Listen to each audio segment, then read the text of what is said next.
네, 오늘 말씀은 어제 말씀에서 삼손이 자기 아내를 빼앗겼을 뿐만 아니라 그 아내와 그 가족들조차도 블레셋 사람들에 의해서 완전히 불태워 죽임을 당한 사실을 알고 그렇게 한 블레셋 사람들에게 복수한 이야기가 나왔는데, 그래서 나귀 턱뼈로 1000명을 죽이는 그런 일을 했는데 그 연속선상에서 오늘도 이야기가 계속되고 있습니다.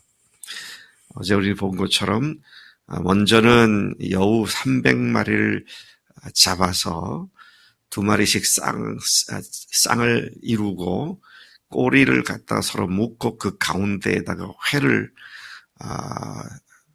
달아서, 그리고 각 쌍들이 밭이나 또는 과수원으로 들어가서 그것들을 다 불태울 수 있도록 회에다가 불을 붙이니까 이 꼬리에 불붙은 여우들이 난리가 났고, 그래서 그 인근에 있는 모든 밭과 과수원들을 다 태워버리죠.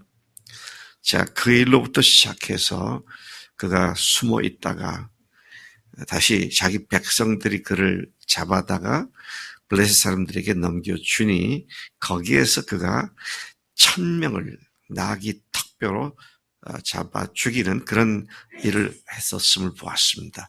그 일로 말미암아 블레셋 사람들은 삼손을 찾아 잡아 죽이려는 일에 혈안이 되어 있는 상황이었습니다. 자, 그런 상황에 1절부터 3절까지 보니까 블레셋의 가사 지역으로, 가사라고 하는 마을로 삼손이 찾아갔습니다. 가사, 요즘은 팔레스타인의 가자 지역, 그렇게 가사 또는 가자, 이것은 블레셋의 가장 큰 성읍들 중에 하나였습니다. 5대 성읍 중에 하나가 가자 지역이고, 그 가자라고 하는 도시는 이스라엘로부터 애굽으로 내려가는 무역 통로로서의 주요 도시였던 것이죠. 자, 그곳에 그가 내려가서 한 기생의 집에 들어갔다.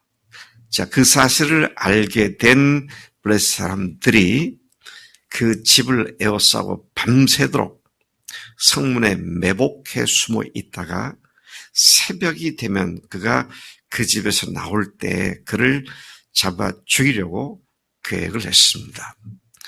드디어 우리가 원수를 갚을 날이 왔구나. 절호의 찬수다. 아마 그렇게 생각했던 것 같습니다. 그러나 이 삼손은 그 밤중에, 새벽이 아니라 밤중에 일어나서 거기를 나오면서 아마 그들의 공격을 받았겠죠. 그러니까 문을 지키고 있던 그들에게 다가가서 아예 성문짝과 성문 두 기둥들을 뽑고 문빗장을 빼내서 그걸 모두 어깨에다가 걸머쥐고, 어깨에 맨 이유가 아마 그들이 던지는 창이나 활을 등에 이렇게 매므로 아마 막기 위한 방패로서 썼던 것이 아닌가. 근데 어쨌든 그 육중한 성문짝을 두 짝을 다 어깨에 메고 문빗장까지 어깨에 메고 헤브론 앞산 꼭대기로 올라가게 되죠. 그렇게 그를 죽이려던 블레셋 사람들의 계획이 무산되고 말았습니다. 자, 여기에서 끝난 것이 아니죠. 다시 그는 이번에는 가사가 아니라 소렉이라고 하는 골짜기에 있는 마을로 들어갑니다. 그는 거기에서 들릴라라는 여자를 만나게 되죠. 들릴라, 옛날 성경은 데릴라, 영어 발음은 딜라일라.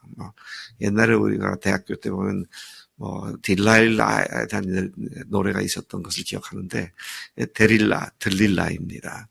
이 여인을 사랑한다는 사실을 알게 된 블레셋 사람들이 그들의 방백들이면 지방 유지 또는 지도자들이죠.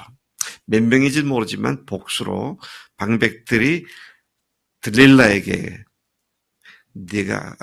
갔습니다. 그리고는 네가 삼손을 꿰어서 그 힘의 큰 원천이 무엇인지를 알아내고 또 어떻게 해야 그를 결박하여 굴복하게 할 수 있는지를 알아보라. 만약에 네가 그렇게 하면 우리가 각각 은 1,100개씩 너에게 주겠다. 은 100개 하면은 은 30개가 한 달 봉급으로 친다면, 네, 한 달 봉급으로 친다면 100개면은 한 30개월, 그죠? 30개월, 33개월, 한 30개월 정도에 30개월이면 2년 반도 넘죠. 근데 몇 사람인지 정확히 모르지만 각각 준다 그랬으니까 5명이면 무려 10년치 이상의 봉급에 해당하는 당시의 돈으로, 오늘날 돈으로 환산하면 그렇게 주겠다고 약속을 하니 들릴라가 어찌 유혹에 안 넘어가겠습니까? 너 10년치, 요즘 우리가 연봉 한 7, 8천을 하도록 10년치면 7, 8억의 돈을 준다는데 혹하죠. 예. 삼손을 얼마나 오랫동안 사귀었다고 사랑을 위해서 목숨을 버리고 이런 거 아니잖아요.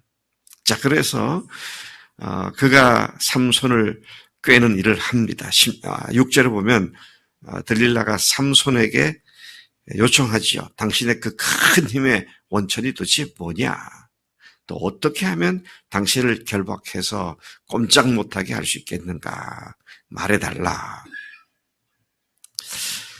자, 이쯤 되면 삼손은 즉각 그 여인이 얼마나 위험한 사람인지를 알아차려야 마땅하죠. 왜? 자기를 죽이는 방법을 알려달라고 그러니까. 그렇지 않습니까, 여러분? 이게 누가 당신 어떻게 하면 죽일 수 있냐 그러면 그거 뻔한 거 아니에요? 근데 그냥 그 자리에 있습니다. 그러면서 거짓말을 하죠. 이 거짓말도 참 재미있는 거짓말을 합니다. 무슨 거짓말을 했습니까? 네. 뭐라고 말하면 마르지 아니한 새 활줄 있잖아요.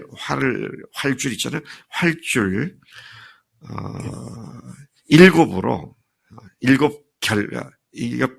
겹으로 나를 결박하면 내가 약해져서 다른 상과 같이 같아진다. 그렇게 얘기를 하죠. 어디서 좀 많이 본 것 같지 않습니까? 그가 자기 백성에 묶여서, 밧줄에 묶여서 블레셋한테게 넘겨졌잖아요. 근데 불탄 삶같이 그들이 덤벼들 때 불탄 삶같이 그 손에서 떨어졌다. 그랬잖아요. 근데 여기도 보니까 삼손이 블레셋 사람들이 근데 이제 이 상황이 어떤 상황입니까?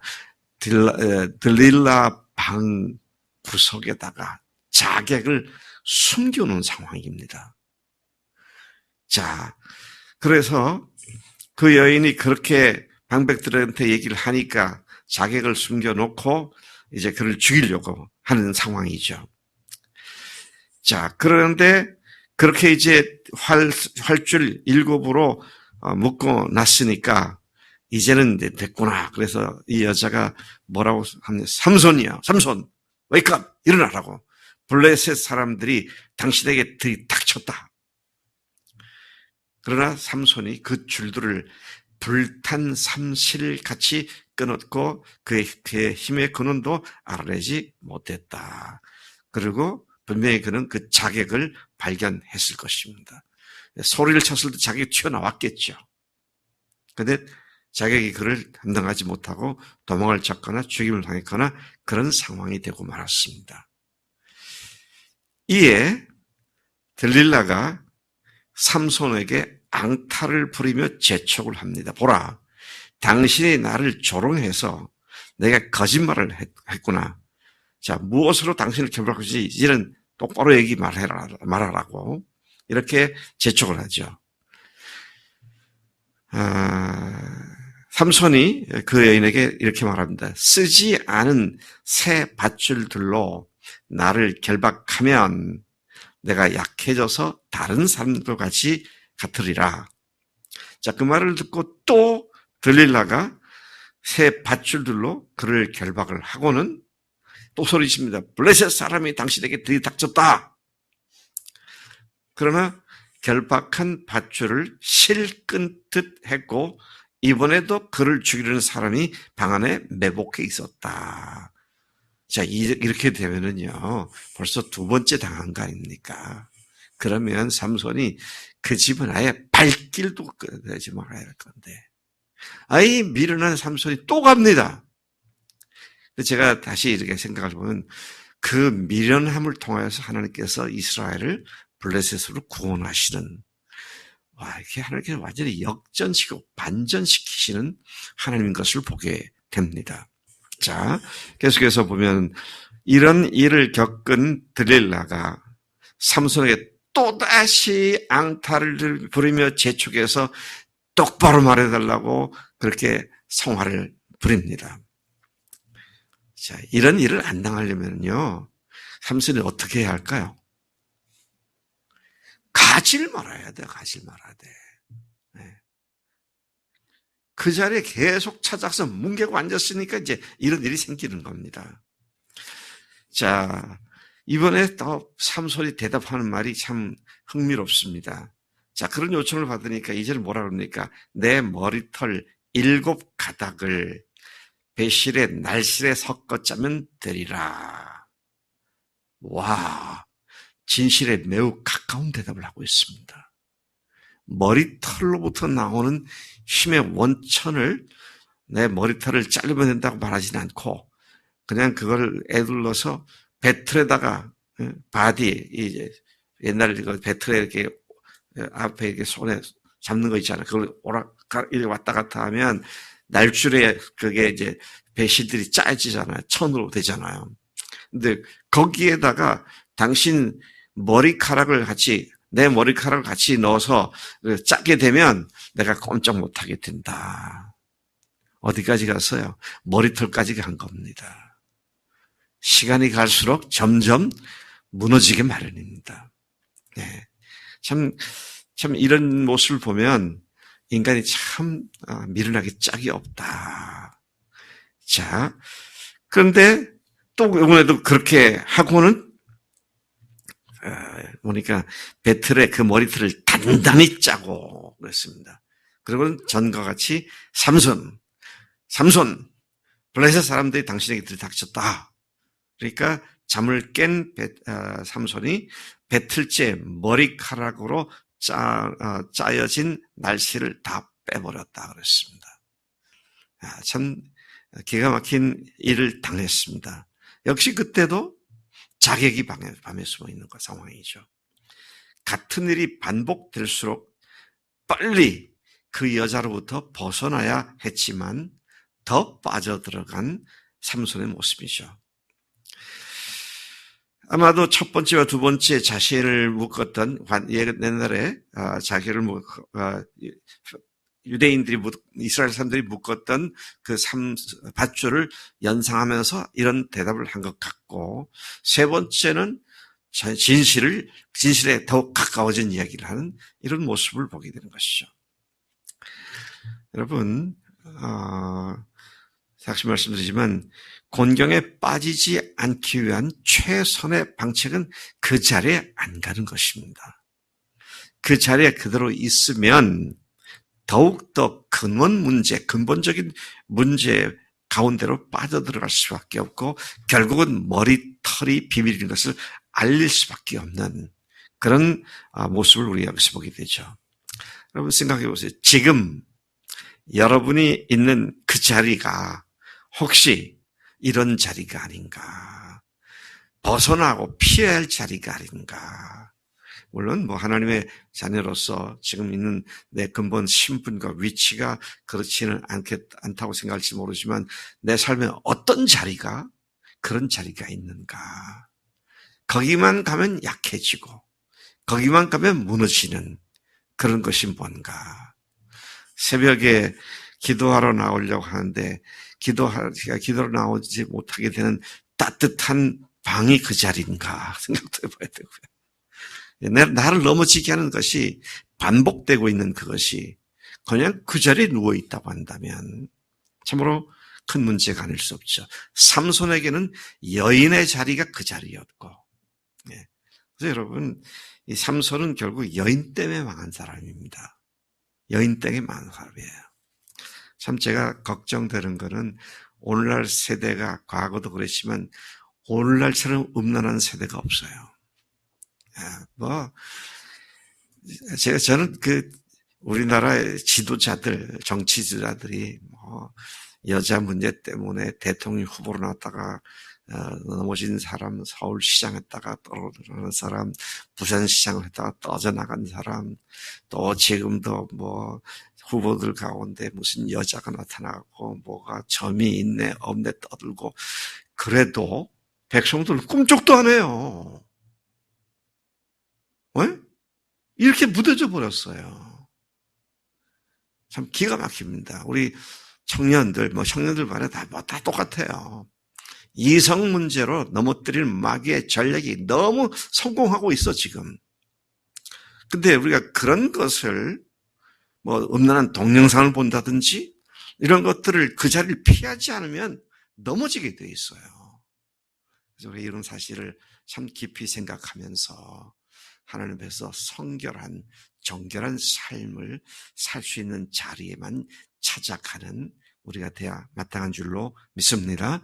하나님 아버지 감사합니다. 오늘 삼손의 얘기를 통하여 그의 최대 약점을 노출시키고 무너지게 만드는 장소를 다시 주목하게 하시니 감사합니다.